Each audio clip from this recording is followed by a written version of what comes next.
주시는 말씀은 시편 90편입니다. 제가 가지고 있는 성경 870쪽 시편 90편, 우리 전장을 같이 교독하도록 그렇게 하겠습니다. 주여, 주는 대대에 우리의 거처가 되셨나이다.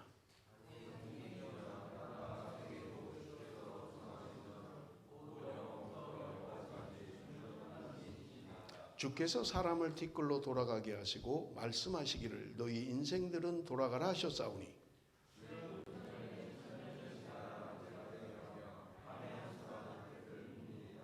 주께서 그들을 홍수처럼 쓸어가시나이다. 그들은 잠깐 자는 것 같으며 아침에 돋는 풀 같으니이다.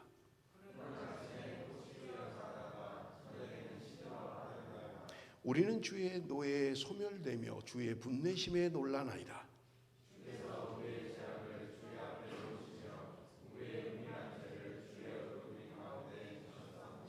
우리가 모든 날이 주의 분노 중에 지나가며 우리의 평생이 순식간에 다하였나이다.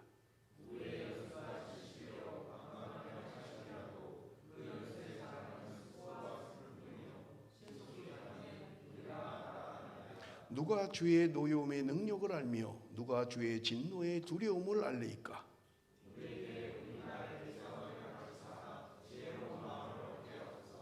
여호와여, 돌아오소서. 언제까지니까 주의 종도를 불쌍히 여기소서.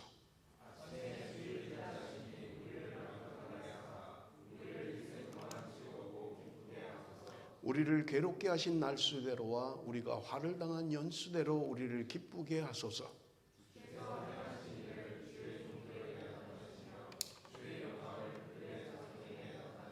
주 우리 하나님의 은총을 우리에게 내리게 하사 우리의 손이 행한 일을 우리에게 견고하게 하소서.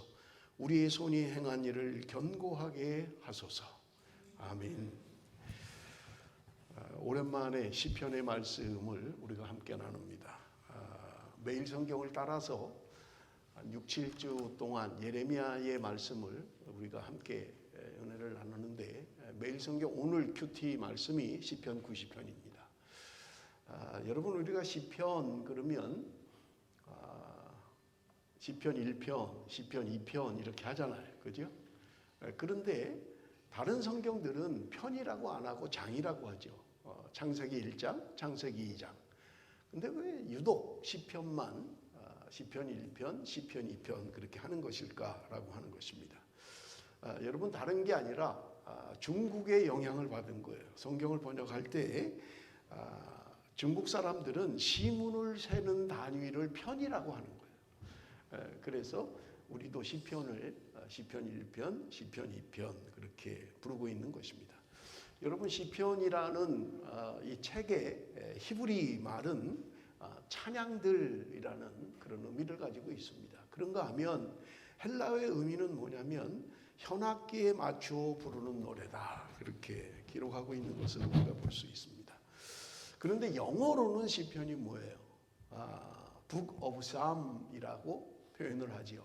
왜 영어는 이렇게 번역을 했냐면 헬라어의 발음을 그대로 옮겨온 거예요. 그래서 헬라어의 시편은 푸사모스라는 말인데 그 발음을 그대로 시편에 옮겨와서 영어도 그대로 그 Book of Psalms 이렇게 이야기하는 거예요. 우리 한국에도 외래어가 많이 있잖아요. 그냥 외국 단어를 한국에서도 그냥 그대로 옮겨 쓰는 것처럼 시편 영어를 헬라어의 발음을 그대로 옮겨와서 시편이다, 그렇게 이름을 지었다는 것을 여러분 기억하시면 좋을 것 같아요. 여러분, 시편의 구조는요, 여러분 시편을 펴시면 제일 먼저 1권 이렇게 하는 것을 여러분 보실 수 있을 거예요. 시편은 총 5권으로 되어 있어요. 150편인데 5권으로 되어 있는 것을 볼 수 있고요. 1편에서 41편까지가 1권이라고 되어 있고요. 그 다음에 42편을 보면 그 앞에 2권이라고 시작하는 것을 볼 수 있어요. 그래서 42편에서 72편까지는 2권. 그 다음에 73편부터 89편까지가 3권이라고 되어 있고요. 90편부터 106편까지가 4권으로 되어 있는 것을 우리가 볼 수 있습니다. 마지막 107편부터 150편까지가 오건으로 되어 있는 것을 여러분 우리가 확인할 수 있는 것입니다. 자, 그러면 한 가지 의문이 있는데 원래 시편은 150편이었나라고 하는 거예요. 뭐 하늘에서 시편은 150편 이걸로 해라 이렇게 하셨냐는 거예요. 우리 한번 성경을 좀 볼 텐데 열왕기상 4장 32절 우리 한번 보겠습니다. 열왕기상 4장 32절 다 같이 읽습니다. 시작.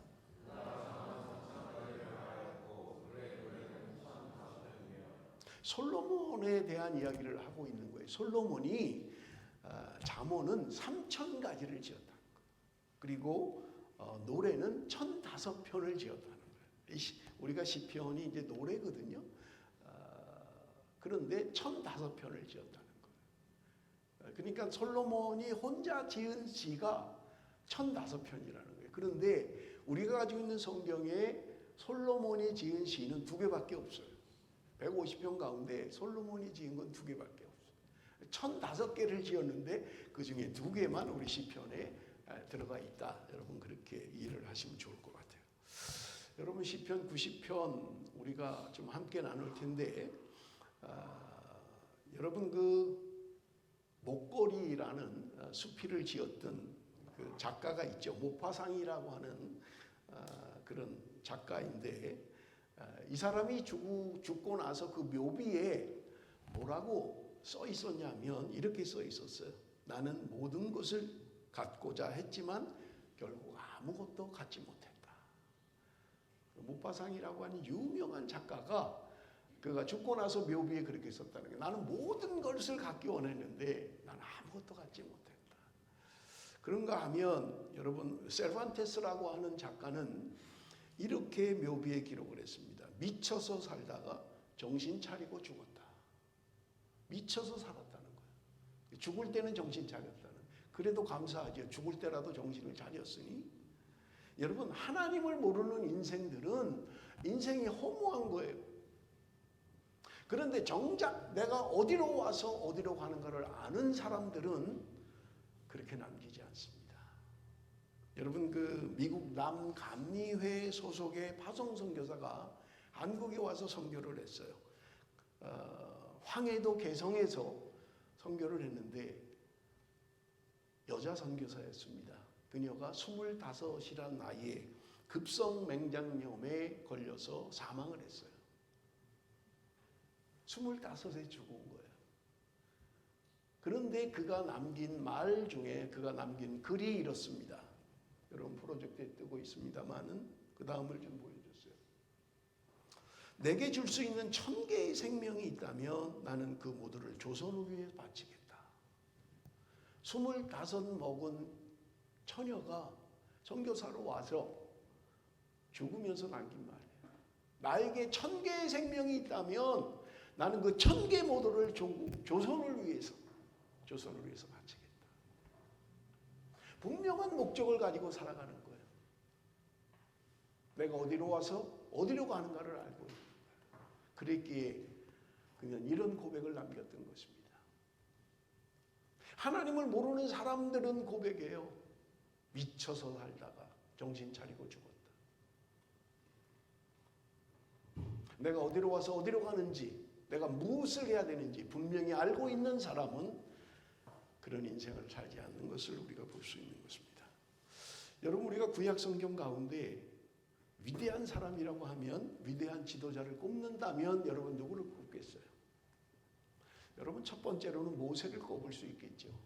이스라엘 민족을 이끌고 애굽에서 떠나서 약속의 땅으로 가는 모세가 구약 성경에 위대한 지도자로 등장하고 있는 것을 우리가 볼 수 있습니다. 그런가 하면 다윗 왕이 위대한 지도자였죠. 지금도 이스라엘 사람들, 유대인들은 다윗이라는 다윗의 별이다 하는 그런 생각을 가지고 있는 것을 우리가 볼 수 있습니다.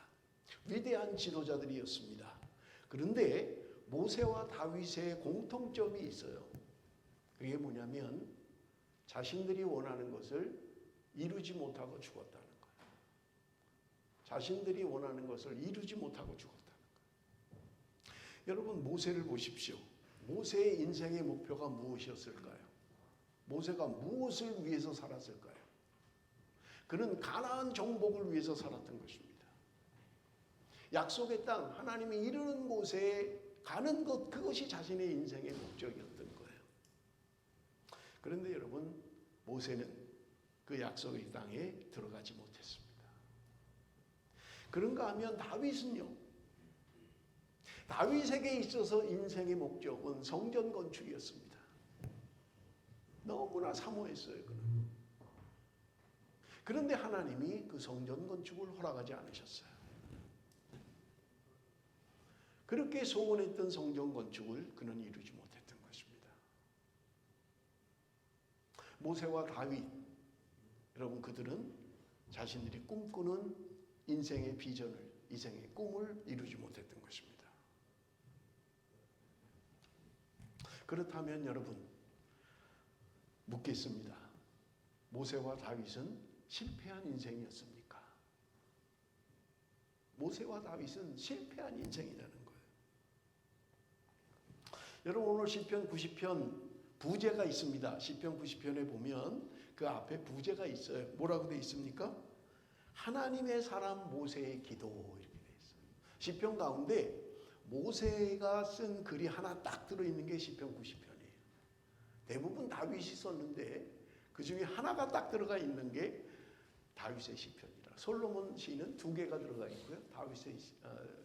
모세의 시는 한 편이 들어가 있어요. 그게 바로 시편 90편이다라고 하는 것입니다. 그런데 여러분, 성경은 과연 모세를 어떻게 평가하고 있느냐 하는 거예요. 우리 한번 보겠습니다. 신명기 34장 10절에서 12절. 과연 모세를 성경은 어떻게 평가하고 있는지 보겠습니다. 우리 한번 다 같이 읽습니다. 시작.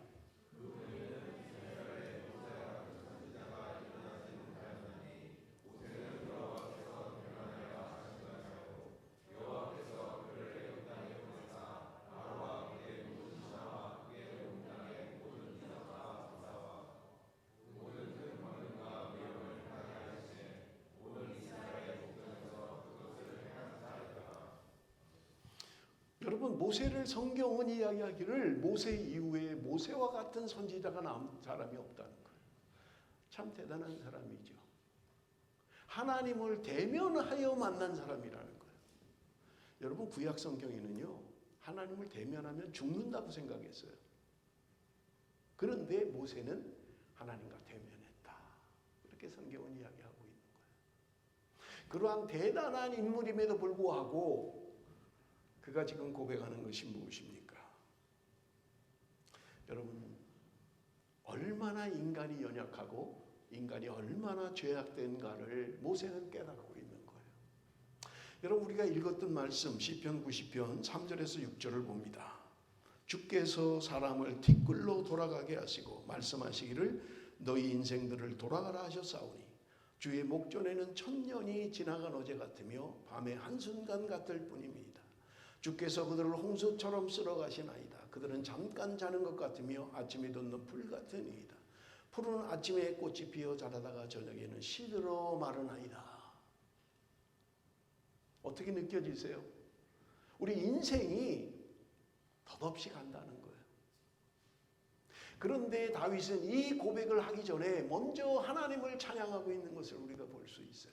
1절, 2절 우리 한번 같이 읽어봅니다. 1절, 2절 다 같이 시작.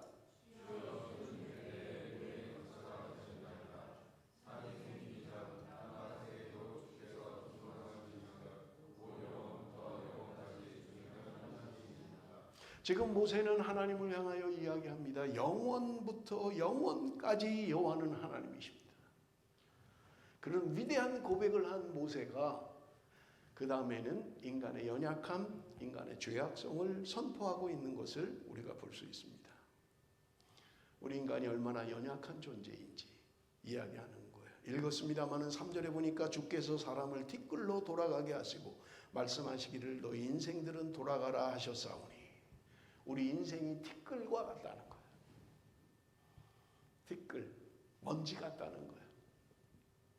대단한 것 같으나 우리 인생은 티끌에 존재한 티끌과 같은 존재입니다 라고 이야기하고 있는 것을 우리가 볼 수 있어요. 여러분, 모세는 120세에 죽었습니다. 우리가 창세기에 보면 초기 사람들은 1000살 가까이를 살았어요. 무두셀라가 969세로 최장수를 했어요. 30년만 더 살았으면 1000년을 산 거예요. 그런데 지금 모세가 고백하고 있는 게 무엇입니까? 4절에 보니까 주의 목전에는 1000년이 지나간 어제 같으며 밤의 한순간 같을 뿐입니다. 우리가 지금 생각하면 만약에 1000년을 산다. 어마어마한 거잖아요. 모세도 많이 살았는데 120세면 지금 우리의 시점에서 보면 모세도 오래 살았는데 1000년을 산다면 어떨까? 그런데 지금 모세는 고백하고 있는 거예요. 1000년이 하룻밤 같다는 거예요. 하나님께는 하룻밤과 같다는 거예요. 5절에 이야기합니다. 주께서 그들을 홍수처럼 쓸어 가시나이다. 그들은 잠깐 자는 것 같으며 아침에 돋는 풀 같으니이다. 아침에 풀이 돋아나요. 화려합니다. 꽃이 피면요. 얼마나 이뻐요. 저희 집에 화분이 있는데요. 참 못생겼어요. 무슨 막 그냥 사방으로 막 이렇게 뻗어나가는 이상한 꽃이에요. 근데 그냥 그 이파리만 있을 때는 정말 별 볼 일 없는데 어느 날 보니까 그 못생긴 가지에서 꽃이 피는 거예요. 제가 사진을 찍어놨어요. 그 화려한 꽃이 아니에요. 조그만 꽃들이 거기서 피는데요. 얼마나 아름다운지. 그렇게 아름답게 피는 꽃이지만 해가 지고 나면 시들어버리고 마는 것이 우리의 인생이란 말입니다. 그래서 6절에 고백하지요. 푸른 아침에 꽃이 피어 자라다가 저녁에는 시들어 마르나이다. 아침에 아름답게 이슬을 먹고 그 핀 꽃이 저녁에는 시들어버리고 말더라는 거예요. 이게 우리의 인생이라는 거예요. 우리 아이들, 어린아이들을 보면 얼마나 살결이 부드럽고 얼마나 이쁩니까? 나이가 들면 얼굴도 바뀌는 거예요. 우리 인생이 마치 이와 같다는 거예요. 아침에 피는 꽃과 같다는 거예요. 저녁이면 시들어버리는 인생이라는 거예요. 여러분, 모세는 그가 40세가 될 때까지 이집트의 왕궁에서 자랐습니다. 부족함이 없이 살았어요. 모든 것을 누리며 살았습니다. 그의 나이 40세에 나는 모든 것을 할 수 있다. 문무를 겸비했다. 나는 모든 학문을 배웠고 나는 왕자로서 모든 것을 할 수 있다고 생각했는데 한 사건의 휘말림으로 말미암아 그는 미디안 광야로 쫓겨가서 40년을 보내게 됩니다. 내가 무엇인가 할 수 있다고 생각했을 때 그는 아무것도 할 수 없었어요. 그리고 광야로 쫓겨난 거예요. 하나님이 80세에 떨기나무에서 그를 부르셨을 때 모세는 하나님 나 못합니다 그랬어요. 하나님 나 못하겠습니다. 내가 무엇인지 할 수 있습니다. 난 능력이 있습니다. 나는 힘이 있습니다. 할 때 하나님은 사용하지 않으셨어요. 광야에서 철저히 자기를 발견하게 했던 거예요. 그리고 그는 고백은 하나님 나는 못합니다 했던 것입니다.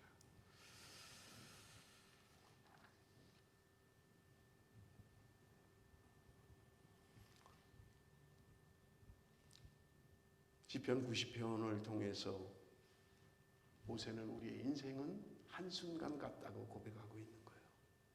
풀과 같다는 거예요.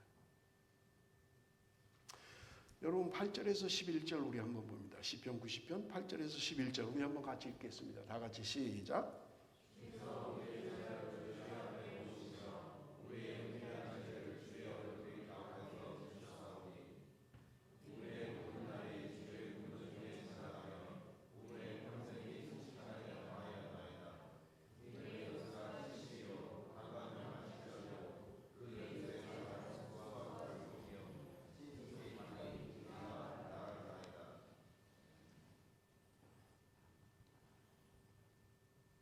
팔절에 이야기합니다. 주께서 우리의 죄악을 주의 앞에 놓으시며 우리의 은밀한 죄를 주의 얼굴빛 가운데 두셨사오니. 우리 인생 자체가 풀의 꽃과 같다는 거예요. 잠깐 있다가 지워버리는. 그런데 더욱 비참하게 만드는 것은 우리 죄악 때문이라고 고백하고 있는 것입니다. 어떤 학자는 시편 90편의 배경이 민수기 14장이라고 이야기합니다. 이스라엘 정탐을 보내고 돌아와서 보고하는 내용이에요. 그 이후에 이스라엘 백성들의 반응입니다. 밤새도록 하나님을 원망합니다. 모세를 원망합니다. 인생의 삶을 경험했던 모세가 우리 인생의 본질, 우리를 더 비참하게 만들고 죄악되게 만드는 것은 우리 죄 때문입니다 라고 고백하고 있는 거예요. 그러면서 10절에 고백합니다. 우리의 연수가 70이요 강건하면 80이라도 그 연수에 자랑은 수고와 슬픔뿐이요 신속기간이 우리가 날아가나이다. 우리 인생 70이라는 거예요. 강건하면 80이라는 거예요. 제가 그래서 오늘 인터넷으로 한국 수명을 검색을 했어요. 2022년 작년 남자 평균 수명이 80.5세예요. 80.5세. 여자는 86.5세. 여자가 한 6년 더 살아요. 그러니까 성경이 지금 이 시편에서 이야기할 당시에 70이면 오래 사는 거죠. 아주 강건하면 80까지 산다는 거예요. 여러분 우리 한국에서도 얼마 전까지만 해도 한갑을 지내고 죽으면 호상이라 그랬잖아요. 호상이다. 오래 살았다. 이렇게 이야기했잖아요. 그런데 지금은 뭐 명함을 못 내미는 거예요. 뭐 60 그러면 명함을 못 내미는. 제가 어느 그 동영상을 보니까 재밌는 게 있더라고요. 어느 목회자인데 자기 아버지가 73세래요. 그래서 아버님 왜 집에만 계십니까? 양로당도 좀 가시고 좀 경로당 가셔서 어울리고 하시지. 그랬더니 이 아버지가 화를 내더래요. 안 가 나는. 아니 왜 그러시냐고 그랬더니 가문 형들이 나한테 심부름 시킨단 말이야. 73세인데 경로당 가면 형들이 심부름 시켜. 야 커피 타와. 야 라면 좀 끓여봐. 너 이게 뭐냐 청소 좀 해라. 73세인데 형들이 심부름 시켜갖고 경로당 안 간다는 거야. 요즘은 뭐 이제 뭐 90 막 이러잖아요. 한갑잔치 잘 안 하잖아요. 그죠? 오래 살게 된 거죠. 그런데 이 시편을 기록할 당시에 그들의 인생은 인생 70이 평균 수명이었다. 제가 볼 땐 그보다 훨씬 적은 것 같아요. 인생 70인데 강건하면 80이다. 그런데 그것도 수고와 슬픔뿐이다. 그 70과 80 오래 살았는데 그 인생이 신속히 간다는 거예요. 신속히 간다. 어떤 것 같냐? 날아가는 것 같다는 거예요. 신속히 날아간다는 거예요. 나이 드신 분들한테 물어보세요. 인생이 천천히 가고 있습니까? 이렇게 물어보세요. 아니면 빨리 가고 있습니까? 인생은 엄청 빠르게 가는 거예요. 여러분 자랑할 거 없는 거예요. 우리 인생이 날아가요. 나는 안 늙을 것 같지만 내 인생은 시간이 안 갈 것 같지만 여러분 신속히 갑니다. 신속히 가요. 저는 우리 아이들을 보면 알잖아요. 개척할 때 그때 태어난 아이들이 벌써 16, 17 됐어요. 그 태어난 갓난아기들이. 근데 휙 지나간 것 같아요.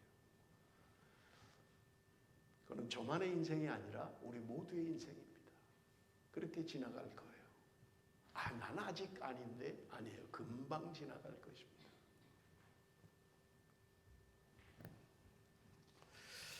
여러분 모세의 삶, 그가 살아왔던 삶. 모세는 지금 기도하고 있는 거예요. 우리의 날 계수함을 가르치소서. 우리의 날 계수함을 가르치소서. 12절 우리 한번 봅니다. 우리에게 우리 날 계수함을 가르치사 지혜로운 마음을 얻게 하소서. 무슨 말입니까? 내 날 계수함을 가르쳐 달라는 거예요. 내 인생의 나이를 계산할 수 있게 해달라는 거예요. 지금 내가 살아가는 삶은 영원할 것 같지만 아니라는 거예요. 금방 중년되고 금방 장년되고 금방 노년된다는 거예요. 살아가는 삶이 달라야지요. 인생이 바뀔 때마다. 그게 지혜로운 인생이라는 거예요. 내가 영원히 살 것 같지만, 영원할 것 같지만, 내 젊음이 영원할 것 같지만, 내 아름다움이 끝까지 갈 것 같지만 그렇지 않아요.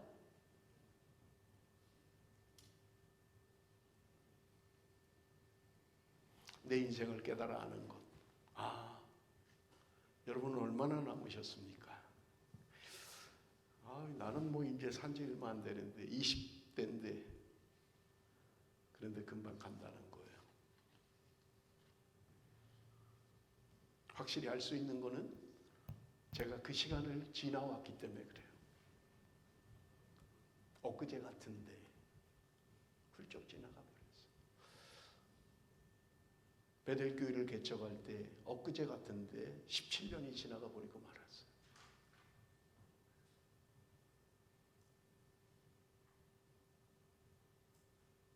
14절 우리 한번 봅니다. 14절 우리 다 같이 읽습니다. 시작.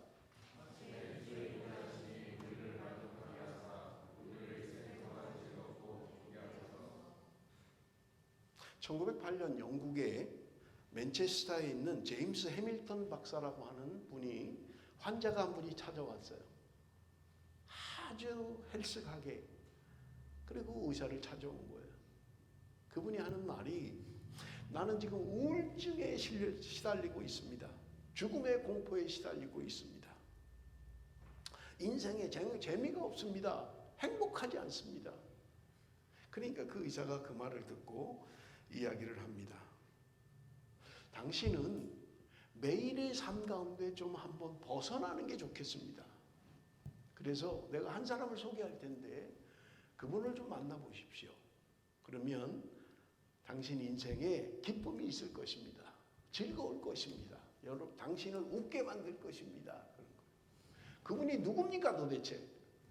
그랬더니 그 의사가 하는 말이 오늘 밤 어느 동네에 서커스가 진행이 되는데 그 서커스에서 아주 사람을 웃기고 사람을 재밌게 하는 그리말디라고 하는 사람이 있는데 당신 오늘 밤에 그 서커스에 가서 그 그리말디를 좀 만나서 그가 얼마나 재밌는지 한번 좀 보십시오. 그럼 당신도 웃게 될 것이고 인생이 변화될 것입니다.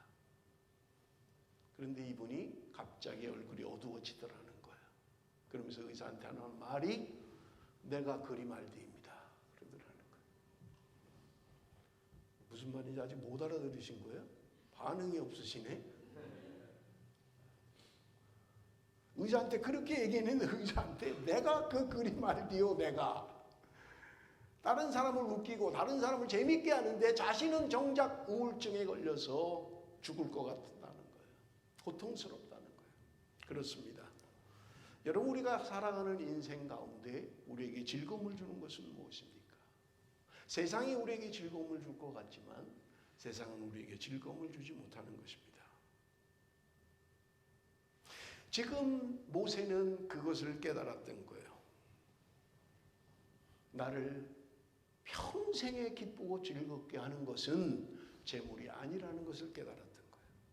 사회적 지위가 있는 것이 나를 평생에 즐겁고 기쁘게 하지 않을 것이라는 걸 깨달았던 거예요.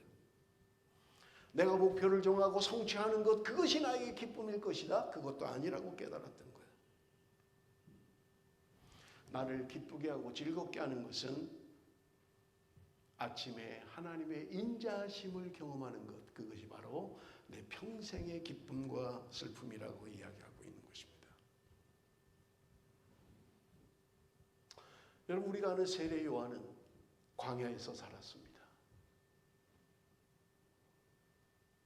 비바람을 막아줄 집도 없었고요. 먹는 것도 시원치 않았습니다. 화려한 옷도 없었습니다. 친구들을 만나고 사람을 만나는 그런 것도 아닙니다. 그는 무엇 때문에 존재할 수 있었을까요? 하나님의 임재였던 것입니다. 날마다 하나님의 임재를 경험할 때, 하나님이 나와 함께 계실 때 환경이 중요하지 않았어요. 조건이 중요하지 않았어요.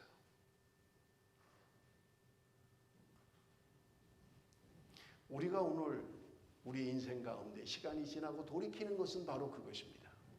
물질이 나를 행복하게 해줄 줄 알았는데 물질이 행복하게 못 해준다는 거예요. 환경이, 좋은 환경이 나를 행복하게 해줄 줄 알았는데 환경이 나를 기쁘게 해주지 못한다는 거예요.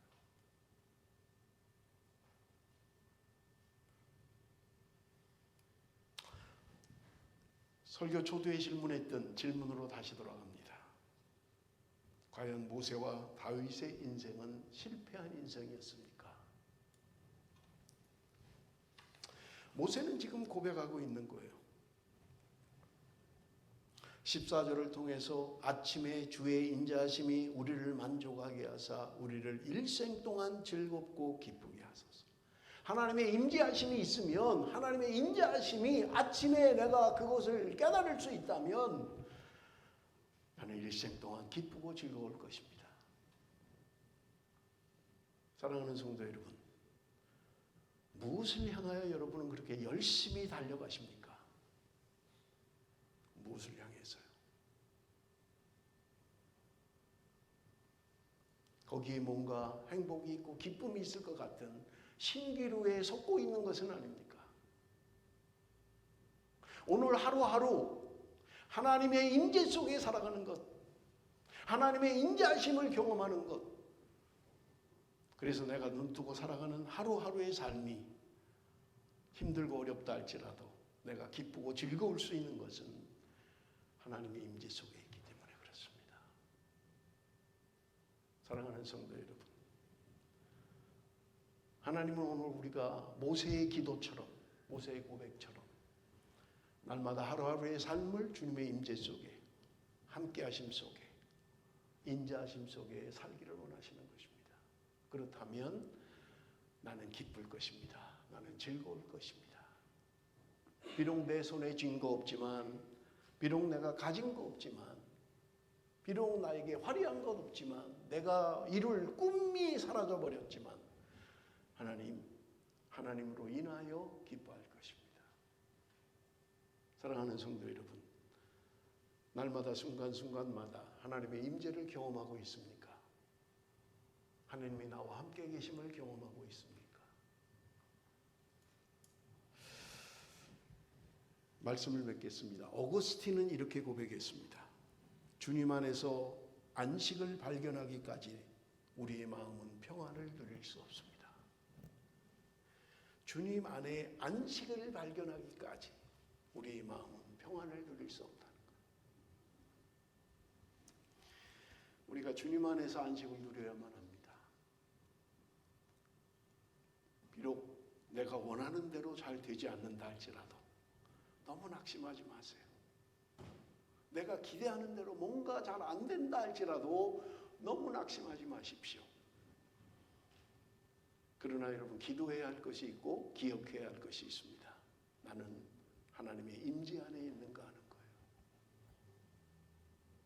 눈을 떴을 때 하나님의 인자하심이 내 삶 가운데 있느냐 하는 거예요. 눈을 뜨자마자 카톡부터 확인하고 인터넷부터 확인하고 조금 늦춰서 여러분 하나님의 임재를 경험하십시오. 하나님의 인자하심을 경험하십시오. 그렇다면 여러분, 세상의 것들이 얼마나 허망한 것인가를 깨닫게 될 것입니다. 내가 지금 그렇게 새벽부터 밤늦게까지 달려가는 인생이 무엇인가를 깨닫게 될 것입니다. 사랑하는 성도 여러분, 하나님 오늘 우리의 삶 가운데 함께 하시는 그 하나님, 그것을 누리며 살기를 원하시는 것입니다. 하나님을 우리의 거처로 삼고 살아가는 한 광야 같은 세상에 산다 할지라도 여러분, 우리는 더 이상 나그네의 삶이 아닌 것입니다. 하나님을 거처로 삼으십시오. 하나님과 함께하는 하나님의 임재는 추상적인 말이 아닙니다.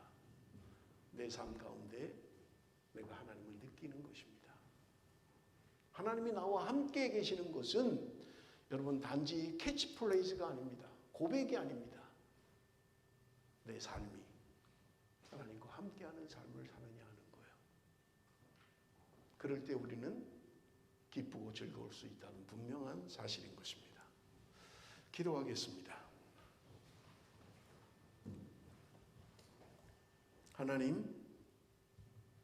하나님은 우리가 대대로 거할 거처이십니다.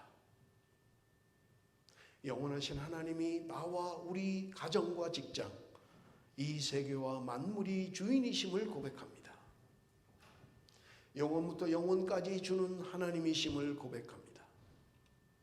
우리를 위하여 죽으신 예수 그리스도의 고귀하신 보혈로 말미암아 그 영원하신 하나님을 나의 하나님, 하늘 아버지로 부를 수 있게 해주셔서 감사합니다.